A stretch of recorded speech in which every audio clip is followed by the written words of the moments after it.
For me, poetry is the definition of the good life, for me personally. I don't know that this would be true for everyone, but the reason it is for me is because it is the way that I communicate and inhabit my original brilliance.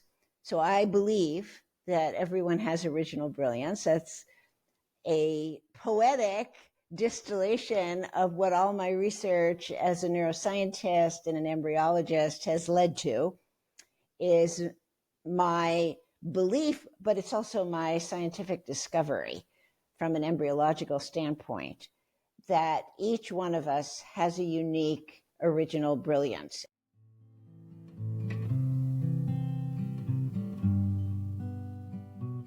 Hello, everyone. Welcome to the Reflections on Living Well podcast, where we explore perspectives on the good life in the 21st century. I am your host, Broderick Rodell. I hope you enjoy this conversation.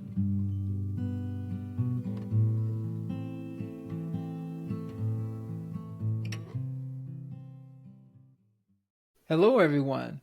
Welcome back to the Reflections on Living Well podcast. Today, our guest is Dr. Stephanie Mines. Stephanie is the author of 5 books that reflect over 3 decades of research as a neuroscientist. She has investigated shock and trauma as a survivor, a professional, a clinical researcher, and healthcare provider. Her nonprofit, the Tara Approach, is instrumental in the systemic change she promotes as a regenerative health paradigm. Dr. Mines also developed climate change and consciousness to facilitate inner transformation for grounded climate change. Climate change and consciousness serves an international and intergenerational community of visionary activists. In addition, Dr. Mines is an award-winning poet. Her poetry has been published in anthologies and in chapbooks.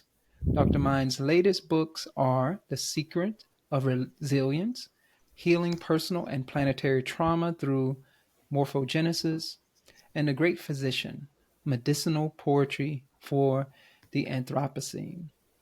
Hi, Stephanie. How are you? Hi, Broderick. I'm happy to be here with you. Yeah, this is going to be an exciting conversation, I think, and really looking forward to unpacking some of your stories. The fact that you're a poet, I'm really looking forward to how you poetically explain or share with us your take on what it means to live a good life. So I know I just gave that introduction. I do this every time. I ask the guests to share their current way of looking at themselves in the moment. So how do you describe yourself? Well, you've actually given me a great lead-in, Broderick, because poet is my favorite way of describing myself, actually, with all those other certifications and letters after my name. The core of me really is poet. So I like that you drew that forward, actually. I'm just going to stay with that. I'm going to say I define myself primarily as a poet. Oh, that's so great. Well, I'm really looking forward. Now the pressure is on. I have expectations of you as a poet now. Well, I'll try to fulfill them. I'll do my best. Poetry is my favorite language. Yeah, it is amazing. It is. It awakens something in us that prose doesn't. Prose does too, of course, but poetry, it kind of, a few words in a particular way can awaken something else that is hard to describe. So, can you poetically share with us your perspective on what it means to live well or the good life? So, what does that look like for you? I will describe that poetically because poetically is the good life for me. If I could live entirely in my poetic reality in terms of focusing on my creativity, that is the good life from my standpoint. So I am someone who is abundantly creative. And so having the space, the support, the freedom to articulate myself and develop my poetry, to percolate it, to refine it, to put it forward, to deliver it, to continually refine it, and to receive poetic inspiration, to me, that is the good life. Mm. So poetry and creativity. Can you tell us a little bit more about how does poetry reflect the good life? What is it about poetry that makes a life well lived? For me, poetry is the definition of the good life, for me personally. I don't know that this would be true for everyone, but the reason it is for me is because it is the way that I communicate and inhabit my original brilliance.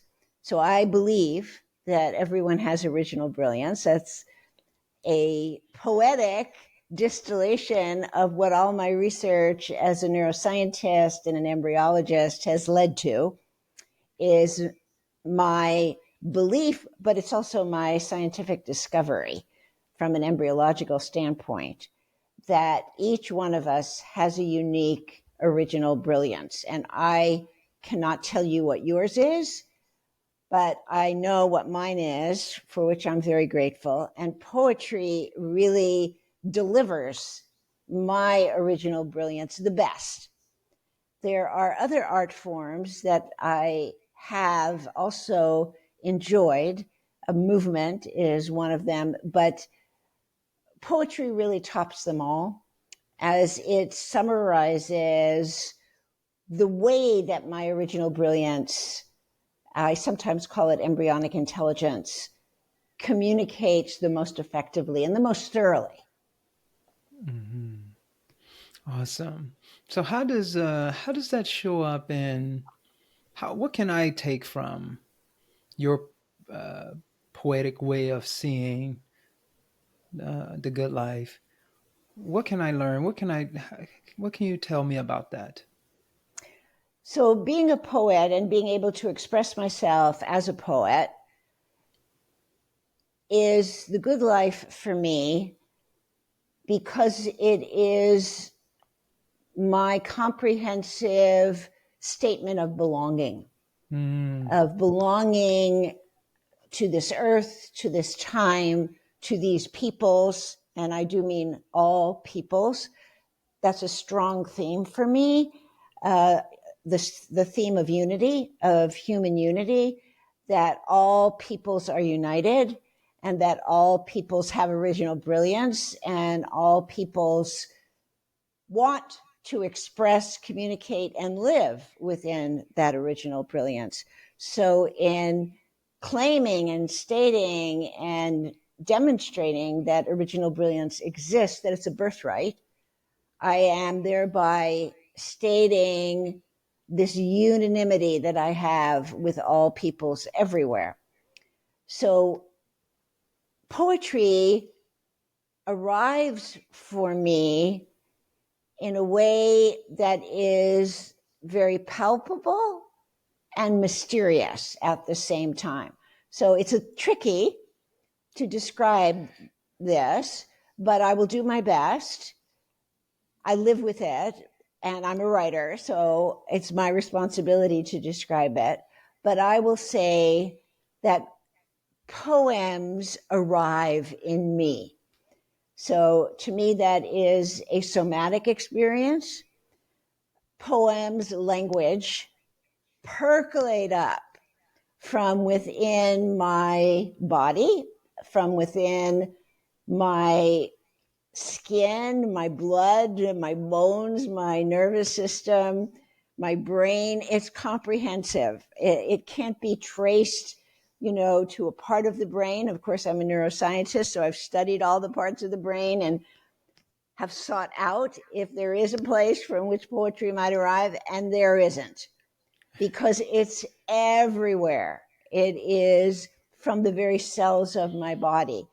So those poems, that language, which sometimes is one word, sometimes is two or three words, a phrase, sometimes it's a sentence, sometimes, the most blessed of times, I think, it's an entire poem.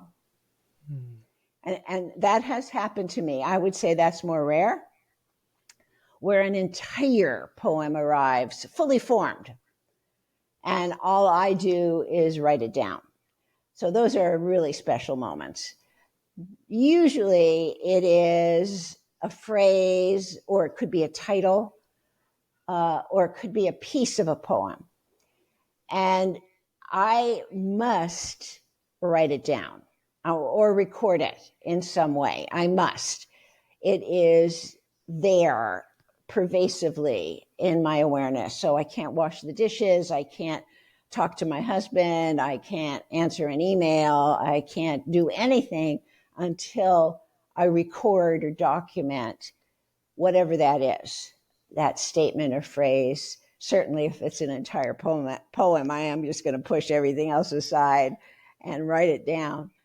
And I am grateful to say that that experience of receiving language has now also transferred to more than just poetry in terms of what it looks like on the page. So it has transferred to prose, it has transferred to clinical documents. Sometimes it transfers to emails. You know, somebody sends me an email, like a student or a colleague, or somebody like you, who wants to interview me or talk to me, or who has read something, or has a question about my work. And I reflect on it, and I get the answer like a poem. And that can happen anywhere. It could happen when I'm in the bathroom. It could happen when I'm in the kitchen. It could happen when I'm on a hike. And I'm grateful for that. There's a way in which my body is responding to the universe through language, primarily in the poetic form, but now at this point, many forms, because I learned after really a wonderful time in which I was totally devoted to poetry and was successful. It's hard to be successful as a poet, you know, because it's such a kind of unique and specified art form. Not everybody can respond to it. So I was successful in the sense that I won awards. I was invited to do poetry readings. Books were published. I led workshops. So I was on the cover of magazines, and I was recognized as a poet, which was remarkable. But even when you're at my level, that's successful, it's still not possible to really earn a consistent income, and really have, you know, a kind of lifestyle that has some stability to it. And as I became a mother and as I had a family to support, I expanded. And I realized that there was more to me than poetry, that poetry took other forms. And that's ultimately what led me to becoming a scientist and an author and a teacher, an educator. So it all started with poetry, though. Wow. Yeah. That's just beautiful, Stephanie. Like, yeah, you are a poet. Now I see. You started off with poetry. That's amazing that poetry, that sense of, for you, that sense of belonging to a collective whole, connected with other individuals, with the whole thing, not just humans, and tapping into the mystery that poetry does for you, this creativity, which we're going to get to in a moment, and how that led to science. I just think that's amazing. That's a beautiful story, because sometimes we think people leave science and go into something like the art. But I think that's really beautiful that you started as an artist and a successful artist at that, particularly with something like poetry. Like you say, you have to tap into the mystery. You have to be receptive to the download, the muses, I would say, and taking that into science. We need we need more of that in science, actually. And I just think that's great. That those elements, that artistic element or aspect of yourself, led you into science. Can you say a little bit more about the creativity aspect of this? How does creativity fit in with living well? I think creativity is innate in everyone, like original brilliance. And one of the reasons why my creativity has flourished is because I keep feeding it. So I want to clarify a couple of things. When I was little, and I can remember creating poems and stories even before I could write. I was doing it in my head or inside myself somewhere.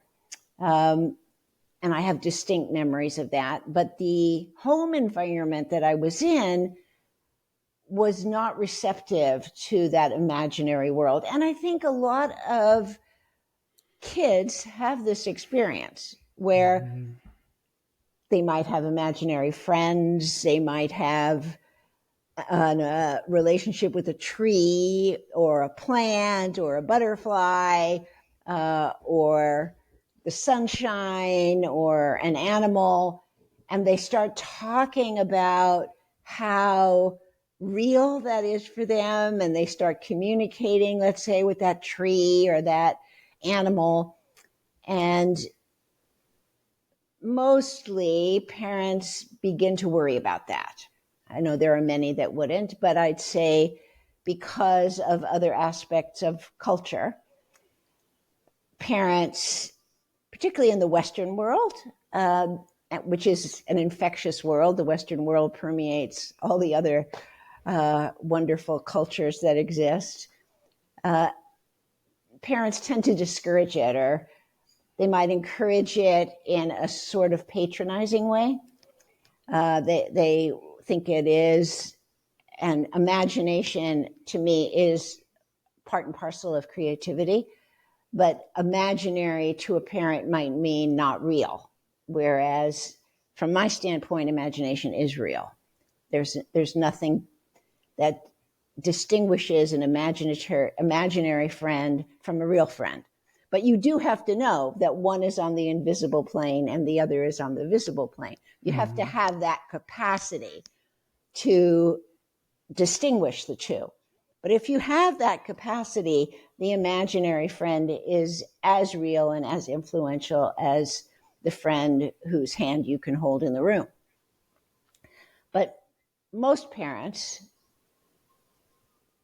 won't quite see it that way. And so they might discourage or, as I said, be patronizing about that. In my home environment, there was too much conflict. My home environment was highly conflictual, it was violent, actually. It was certainly highly dysfunctional. And there literally wasn't any space for me to bring this internal experience of creativity and imagination into that environment. Fortunately, I had the wherewithal to recognize that. So I kept my creativity to myself and nurtured it that way. I protected it, you might say. And in that regard, my creativity and my imagination became a form of bonding and attachment to my original brilliance. And I'm still like that. Sometimes I will keep it quiet. Now, of course, as an adult, as a mature woman, I have come to really relish my creativity. I still struggle with this somewhat. I will write a poem and then I will see it published. and I'll think, oh my God, I can't believe I let other people see this. I will have this sort of intense editorial experience where I suddenly see everything that's wrong with that expression. But usually that experience is quickly discounted because someone almost inevitably, if I have that experience, I will get a message from somebody saying they saw that poem and how much they loved it, or they read that book or that article and they loved it. So that erases my overly perfectionistic editor. Mm-hmm. So creativity and imagination and original brilliance, I would put them all together as being aspects of the same thing. So from my perspective, creativity is the expression of original brilliance. And your creativity could come in a number of forms. It doesn't necessarily have to be what we think of as the arts. You could be creative as a networker or as an engineer or as a lawyer or as a mechanic or as a parent. You have to be incredibly creative to be a parent. So creativity is not just poetry or dance or paintings or sculpture. To me, creativity is part of the human process. It's the way Mm-hmm. we problem solve. It's our best way to solve problems. And I think Einstein, for instance, spoke to that. Mm-hmm. Absolutely. I'm glad you brought Einstein right in. I was just going to say that, yes, science is all about creativity. You would hope, you would think. To be honest, unfortunately, a lot of people in science are fundamentalists and not Mm. really scientists. They're just lab techs. And that's not a down, that's not a put down necessarily. It's just that, you're saying that you're something more than you're not. What happens to the creativity? What happens to the humility? And sometimes that gets left out, and we hold fast to old paradigms, and we won't allow that creativity to come into being because we are trying to uh, fixate ourselves to a paradigm, and we're trying to make a name for ourselves within that paradigm, and we deny the scientific creativity that's available to us. I think that's.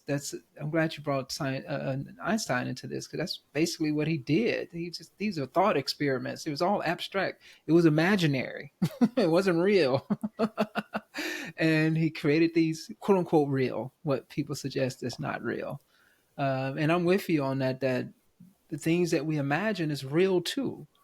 It's just that we have to distinguish between that which is real in our imagination versus that which is tangibly real in the physical world.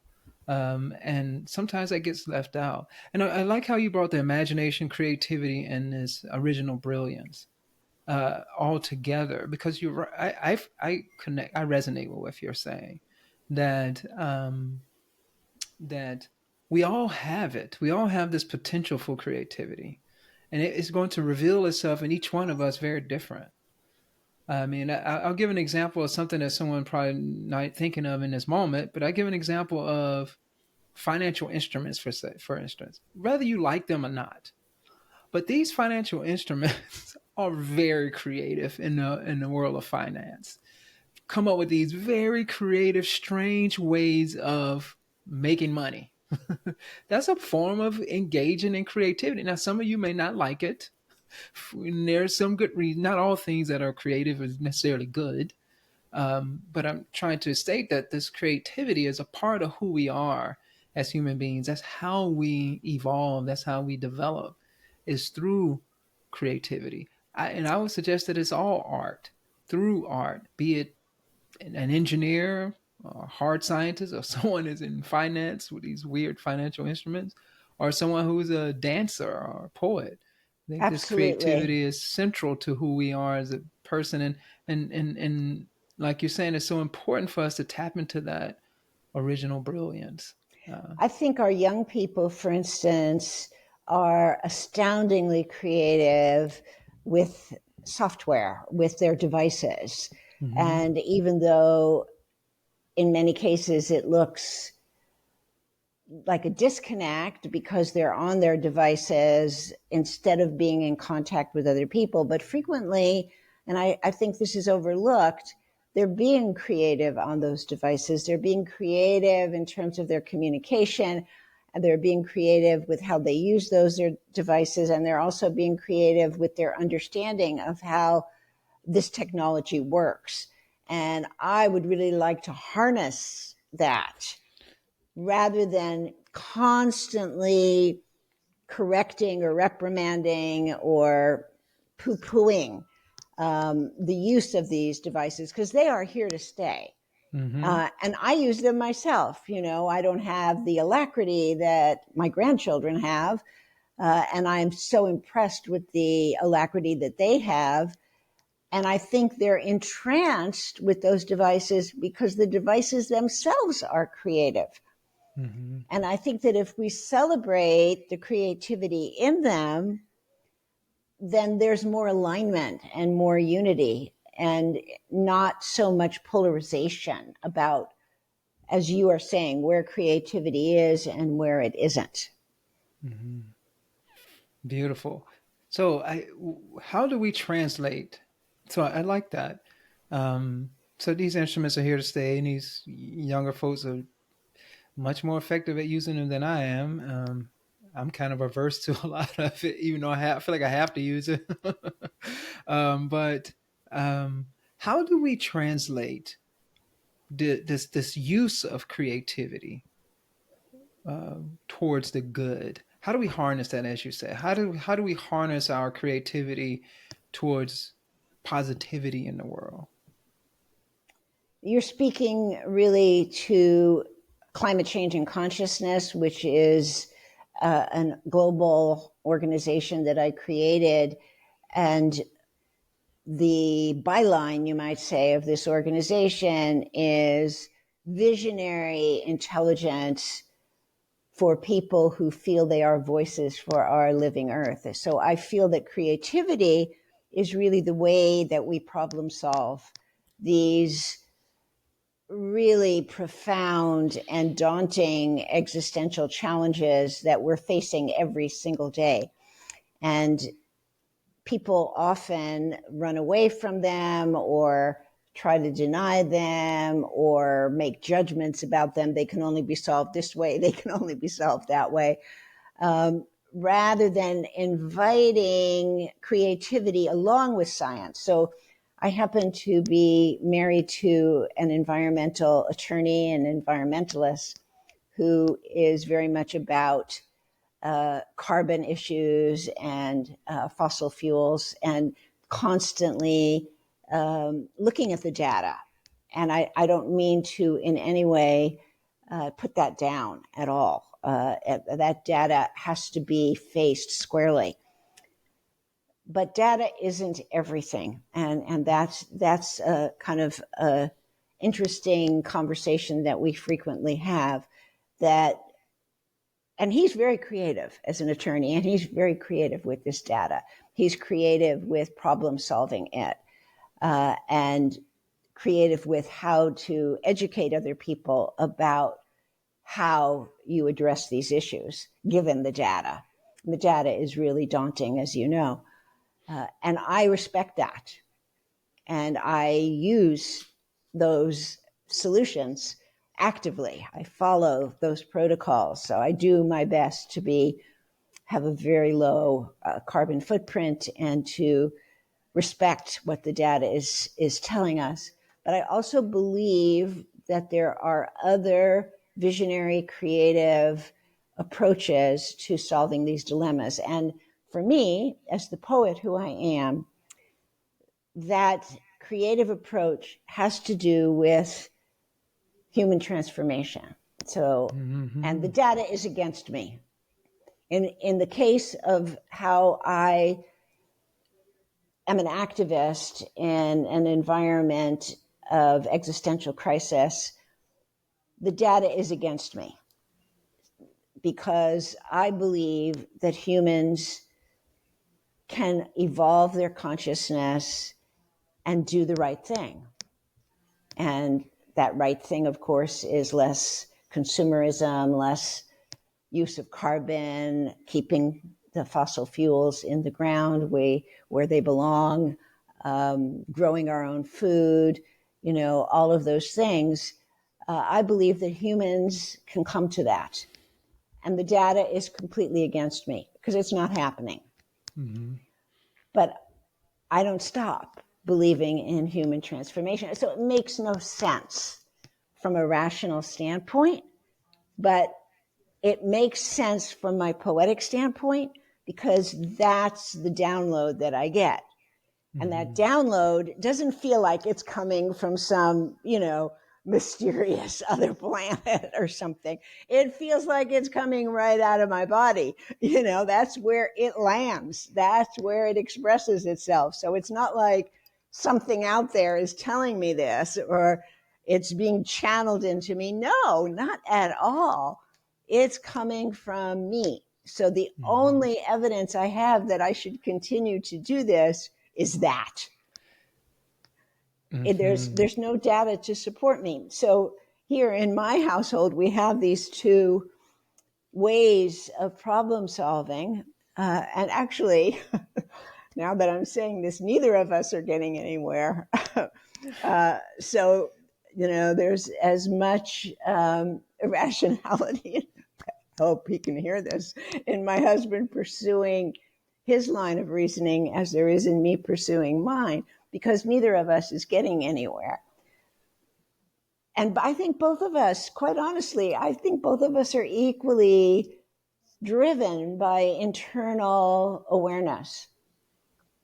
And it's that internal awareness that I aim to generate. That's what my poems are about. And I want to say something about my poetry in that regard. I am an educated person. I mean, I love education, and I have a doctorate, and I have postgraduate studies, and I have all kinds of letters after my name. But my poetry is not scholarly. Mm-hmm. And I want to distinguish my poetry from scholarly poetry. I love scholarly poetry as well, but I don't really write that kind of poetry. I write poetry that is very earthy and very communicative. I don't want to write poems that you need a doctorate to understand. To me, that is not the kind of poet I was born to be. It's actually the opposite. And I want all my writing to be like this. And I've tried to do that in my clinical books. So my books are, I have a book on sensory integration, for instance, New Frontiers in Sensory Integration. I did research with neurodiversity, but I wrote the book to reach people, not other therapists. I want to reach the parents. I want to reach the people who are living with neurodiversity, not the caretakers of those people. I mean, I want to reach them also, but my main audience is really the parents, the families. I wrote a book about war trauma, combat shock. Working with veterans was a big part of my practice for quite a while. So I wrote a book called They Were Families, How War Comes Home. So it's about this very painful and daunting issue of combat shock and PTSD and what happens when people live through war, such as war experience that's happening right now. What are the ramifications of that, both in families and intergenerationally? But I wrote that book so that families could use it, use the information in the book to deal with those circumstances, not to farm their problems out to people who may not necessarily have lived through them directly. Mm-hmm. Mm-hmm. So I'm very much oriented that way in my writing. And I just wanted to, it's not that it's better or worse than more scholarly approaches. And people do relate to me as scholarly because I read all the time and I do research and I read research all the time. But my goal is to be understood. I'm with you. 100%. Absolutely. I love it. Absolutely love it. And you know what? I'll argue with you about one thing there though. When you say that what you're saying it doesn't fit the data and it's quote unquote irrational. But that's rational relative to a set of data that is currently available and a way of looking at a particular set of data. While it is rational for you to be doing what you're doing because it is your calling. It's something that is uh, um, expressing itself out of you. That's very rational. And if you were not doing that, and if you were just following the data, that would be irrational. Well, I Because I agree with think, you. and it comes down to how we see the world. And when I say we, how we've been indoctrinated to see the world, very materialistic and all about counting things in the material world. And I think you said it in the very beginning when you spoke about when you said the imagination, that which we imagine is real as well. And that calling that we have, these downloads that we get, they are real. It's a type of reality. It's an aspect of reality that we've been taught to deny. And so I can come back to Einstein is a good example. We can use Einstein. He was a public figure and made a big impact in the world. But think about it. When he was imagining these, relativity theory and these things, they were not. It wasn't any data. There was no data for it. Long after he died, people done ran experiments. Then they found data to confirm what he created in his imagination. So I think the work that you and your husband is doing, even what I'm trying to do, this is from looking at the data. This is really real irrational what I'm doing, because not a lot of people are interested in this type of conversation. I used to think it was, but in reality, it's just not relative to if we were having a conversation about all the drama going on in the world and all the problems. Of course, we have thousands and thousands of people listening to what we have to say. But I think sometimes what is rational in a larger sense, in a reality that is inclusive of past, present, and future, where time collapses, the things that we're doing where sometimes it seems like it doesn't make a lot of sense relative to what we are experiencing in our material world.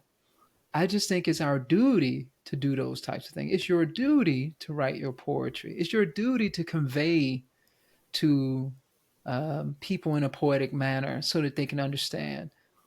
Even if it feels like, is this going anywhere? And I think that my way of looking at the world is that we're making ripples, regardless if we're thinking about it or not. And I saw that morphogenesis in one of your discussions, and I don't know Rupert Sheldrake and his idea of Sure. the morphogenetic fields. I think we do live in a field, and whatever it is that we're doing, some energetic field, whatever term one wants to use, a metaphor, we're making a ripple in the field of consciousness. That ripple has an impact. It may not have an impact in our present moment or the way that we want it to. It is having an impact in our present moment, but we can't necessarily see the effects of those ripples. But the more we make those ripples, the more you do the work that you're doing, you're making it more likely and easier for someone else to continue doing that work. And I think we have to, I won't say we have to, it behooves us to have some way of looking at it in that way, because I think there are historical examples, Einstein being a good classic one, of bucking against the paradigm and offering a different, at least when he was younger. When he got older, he got sucked into the same thing. But bucking against the paradigm, engaging in imagination and creativity, and allowing that to bubble through each one of us in the work that we're doing. And I think that helps bring about the good life. That helps bring about human flourishing when we're capable of doing that, or when we choose to do that, because that is the rational thing to do. it will be irrational to do the opposite. And I that's my love opinion, that. of course. I love that. And you're also pointing to some other components of creativity that I think need to be articulated in the real world that supposedly we live in, and that is courage and trust. So in order to believe in this rational presentation of creativity that you're talking about, I love that you frame it as rational. I'll have to share that with my husband. That rationality of creativity, that if it comes through you, it is only rational to deliver it, to follow it. Courage is needed to believe in that, because you're going against a cultural boundary line. And that I think it's important for people to know that those cultural assumptions are imposed. Those cultural assumptions are not valid.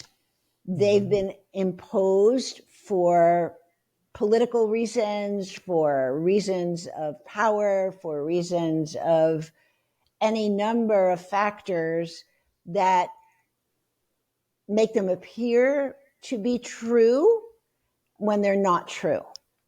So the imaginary experiences of little ones is a good example of that, that why do parents become afraid of that their child may be disturbed if they have an imaginary friend and talk to that imaginary friend, for instance?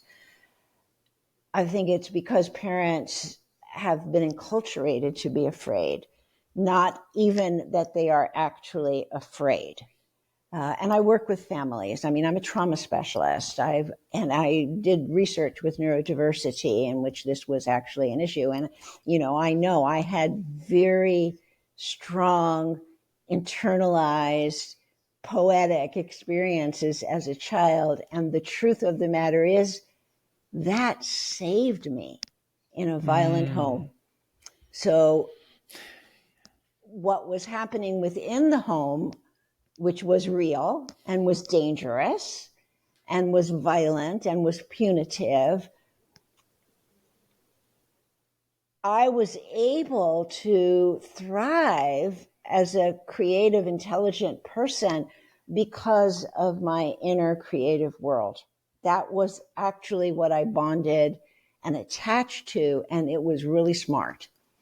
And I didn't know that for a long time. It's not like I've always known that, but I know it now.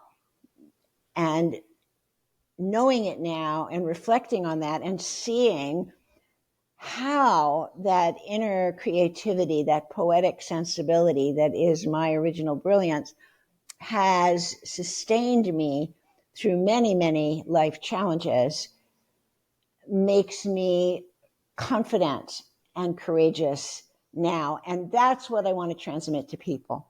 Now that I am an elder, that's what I want to transmit to people, that the possibility of manifesting your creativity, your original brilliance, you will need courage. You will need trust. You will need to be grounded. You will need to have your feet on the ground. You will need to be strong. But do it. It's really the only thing to do with your one wild and precious life. To quote a poet who I admire, Mary Oliver, and Mary Oliver was a poet who also spoke to the people. She was, even though she's admired now by scholars, but she's not thought of as a scholarly poet because her poetry is understandable to everyone and therefore beloved by everyone. And what she does with her poetry, that's a model for me of the living value of poetry. What she does with her poetry is what all environmentalists are trying to do with their data. She wakes people up to the natural world and to how we are part of the natural world. And when you were saying that, in fact, this poetic approach is rational, I want to support that statement and support it from a longitudinal standpoint. In other words, I would say if we look at history with an indigenous lens, we will see that the poets, the prophets, are the leaders. You know, people like Nelson Mandela, people like Gandhi, people like all the great visionary leaders. So that's what climate change and consciousness is about and for, is a collective of visionary leaders. And we have to have a community because visionary leaders need courage, they need trust, and they need a collective because it's a hard road on your own. Mm-hmm. Absolutely. Oh, that's so beautiful. Our audience, I hope you really grasp that because, yes, yes, yes, yes. I think, yeah, wow. When you're saying that that was therapeutic for you as an example, to be in touch with your creative self, to be in touch with Absolutely. your imagination. I hope hope we're listening to that and really take that to heart because you've had experience in your own personal life as a researcher working with people who've had challenges related to this. There's a lot of wisdom in what you're saying here, and that the therapeutic aspects of it, it's more than just therapeutic, of course, but more than enough reason to be like, yes, we should be saying yes to this. And how do we encourage this more? And speaking of that indigenous worldview, that was encouraged. It's accepted. The imaginary world, and if they look to a kid or a child that was, no, I shouldn't say they, who various indigenous groups, of course. Not, I won't say everybody. I don't know it like that, but a lot of indigenous culture is rooted in looking at a child and seeing how they're engaged in their imagination. That's going to give them some insight in how that child can contribute to the community. It's celebrated, it's not pushed against. And like you said, that we've been enculturated. We have this programming that is ultimately strange to me. And when we really sit back and think about it, of course, I didn't think this when I was younger, but it's really strange that we push aside these things that have given us, actually, people who are able to break through it for whatever reason, the various technologies that we're experiencing, the various things that we are engaged in, where people who had a fascinating imagination and very creative was able to give us a lot of the technologies that we see in the world. So it's kind of schizophrenic in a way, as a society, that we say, no, no, we don't want you to do that. Or, I feel ashamed that my kid is this way, or if I'm that way, this is not real. Goes against the materialist scientific view of the world. And I'm like, that's a materialist scientific view of the world that a lot of us have that we don't even know that we have it. But there's something else to the world, and we can still have a scientific mindset, but that's just not purely materialistic. And if we open ourselves to all of these different possibilities, we'll see that even in science, again, that creative, imaginative, magical way of experiencing reality has informed all of these various things that we benefit from. So that's a corrective that you're saying that needs to happen, and you're right. And I think the courage piece, you need to be have the courage to do it. And you got to find people to support you, to help you be courageous, and people like yourself saying that.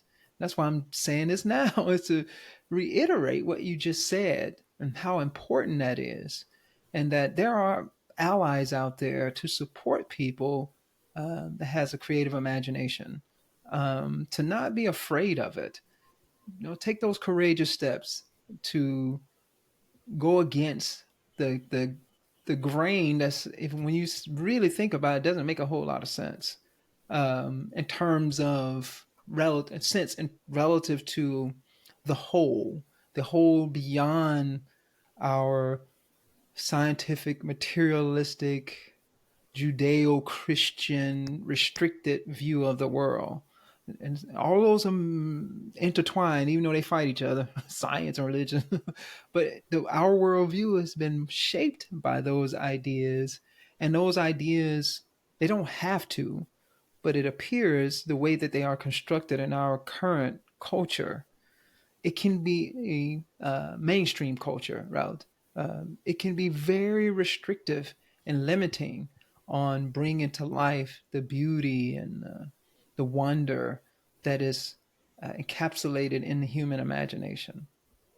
Very well said. And I want to underscore and go back to your use of the term schizophrenic, how the enculturation that we have around creativity makes people schizophrenic. Mm-hmm. So, for instance, we idolize creativity in movie stars, for instance. I mean, movie Mm-hmm. stars are demigods in the Western world, right? Mm-hmm. And they're demigods because they are incredibly creative.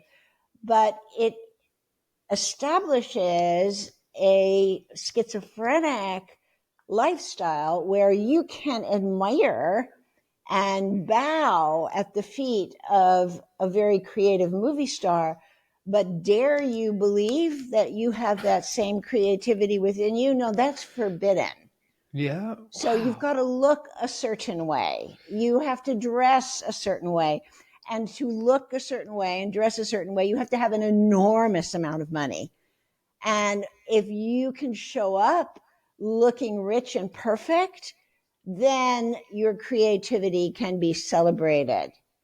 But if you look just like you and me, if you are just somebody whose creativity is about regenerative agriculture or regenerative health, which is an example of my creativity, the regenerative health paradigm, and I don't show up talking about regenerative health in a public forums upon sponsored by a government wearing a pantsuit and the right kind of jewelry, then my creativity is made to appear less. It couldn't be as important. It couldn't be as good because it doesn't have the appearances that we come to associate with successful creativity. Creativity is innate in everyone. And when I say everyone, I mean every single human being.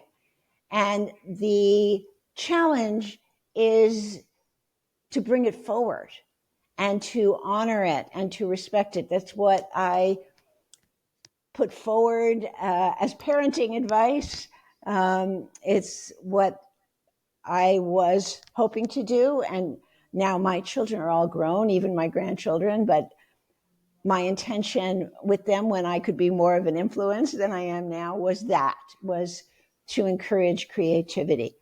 I wouldn't say that happened for me in my home of origin, but this is why I have confidence and courage now, because I see that I nurtured that within myself.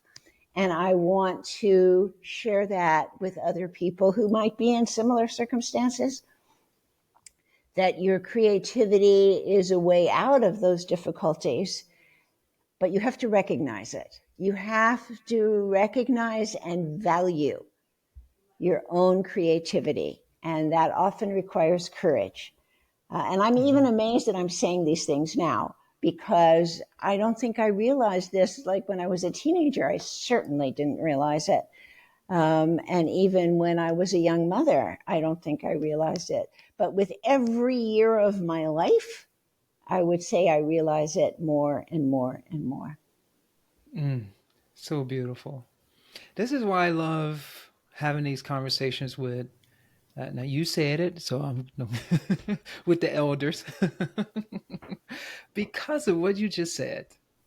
I think, hey, I'm 49. I'm not super young, but I'm relatively young, and I'm still a little bit more on the idealistic side of things relative to someone who's older, because it's rooted in experience. You can reflect on your life about that.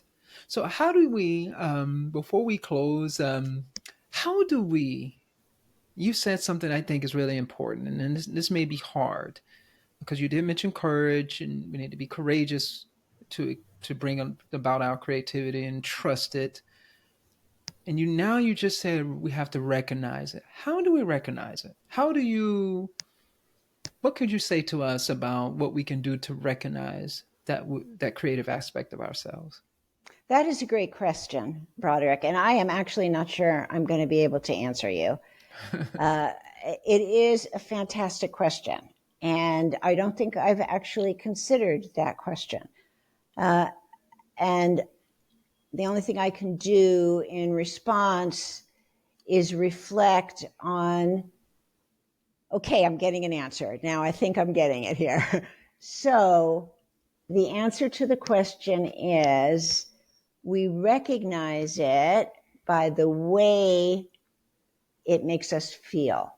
Mm-hmm. So my experience with creativity, so if we go back to that scenario that I shared, of living in a very dysfunctional, violent home and me having this intense creative inner life, when I was present to my intense creative inner life, I felt calm. So the word intense is interesting because I actually felt not intense. The violent environment, that was intense. My inner world was calming. So I felt calm. I felt relaxed. I felt grounded. I felt at ease. I felt comforted. I felt soothed. And I still do to this very day. I mean, we could look at this whole world we're living in as a violent, dysfunctional family, because that's what's going on. Exactly. In the extreme. And I'm not making light of anything, but I grew up with violence. So I recognize this dysfunctionality and how it plays out in violence, and it's familiar to me. And my way of staying alive and staying functional and staying present and productive in an environment that is heartbreaking remains the same as when I was a little girl, is through the inner well of creativity that allows me to feel stable, allows me to feel, therapists use the word regulated. I actually don't like that word very much because I am a passionate person. So, regulation, you don't want to regulate passion, really. You want to direct it and focus it. But that inner creative wellspring, when I am in the midst of it, it is highly productive, highly soothing. It does calm my vagal system, if we want to start to use some of that terminology. All of the systems, the aspects of the nervous system that become regulated, meaning in equilibrium, that happens through creativity. So how do we recognize it? It took me a while, Broderick. That was a good question, but landed with, we recognize it by the way it makes us feel. That's beautiful. And we have to have the courage to trust that. Because you will be going against the grain, but you have to recognize that that grain is an enculturated grain. It's not authoritative as it appears. It's not powerful as it appears. It's weak. It's based on lies. And the truth is in how we feel. That's the truth. Yes. Thank you, Broderick, for that that was a great question. Oh, thank you. You initiated it when you said it. And yes, I love that.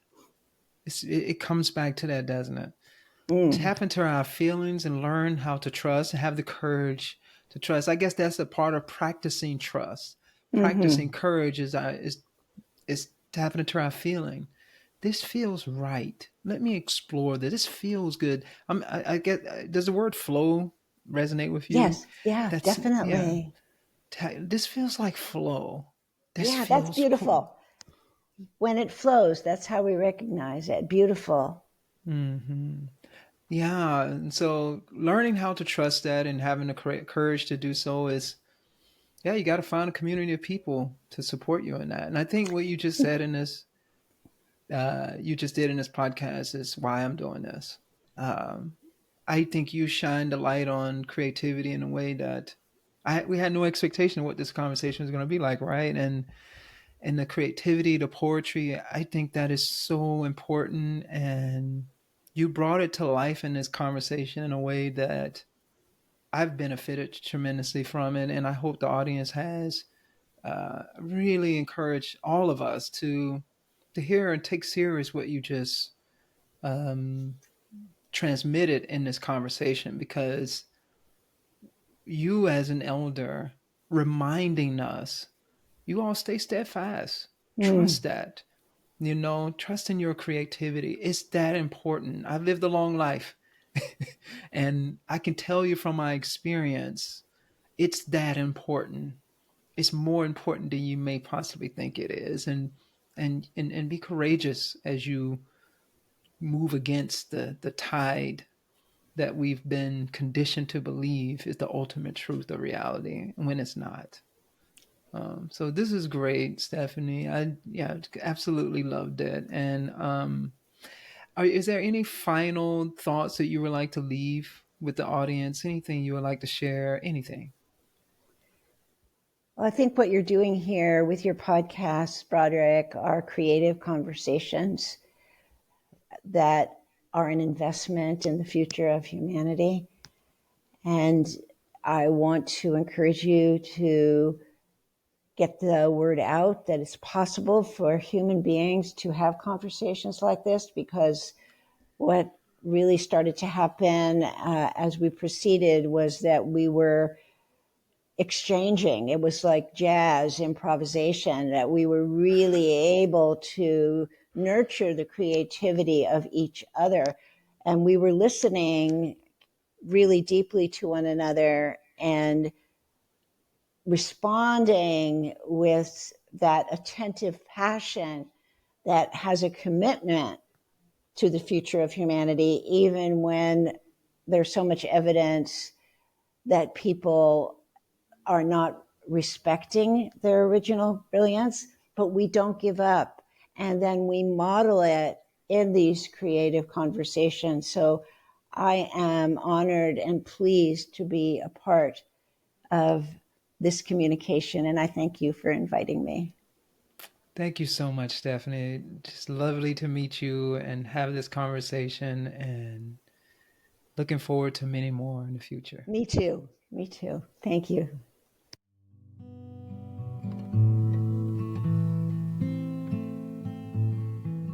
Thank you so much for tuning into the show. I hope this conversation has inspired you to reflect on your own views of the good life. If you enjoyed the show and want to hear more inspiring and thought-provoking conversations, please follow, write a review, and rate us on your favorite podcast app. If you are tuning in on YouTube, please hit that like button and subscribe. Your support is very much appreciated.